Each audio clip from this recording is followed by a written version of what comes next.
Ang ningning at ang liwanag ay isang sanaysay na isinulat ni Emilio Jacinto noong panahon ng pananakop ng mga Kastila sa Pilipinas.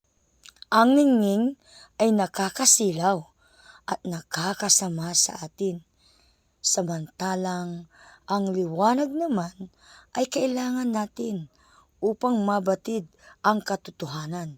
Sa madaling salita, ang liwanag ay nakakabuti, samantalang ang ningning ay nakakasama.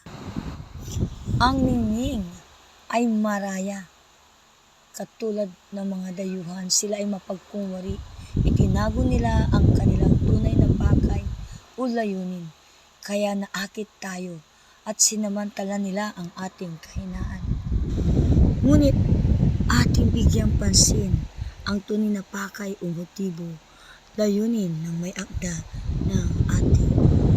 Una ay ang bukas na isip sa kamalayan ang mga Pilipino dahil nabulag ang mga ito sa kayamanan at kapangyarihan ng mga dayuhang mananakop. Nabighani ang mga Pilipino sa mga bagay na ito, kumikinang sa kadalasan ay bunga ng pagbabalat kayo o pagkukunwari ng mga dayuhang mananakop na ito.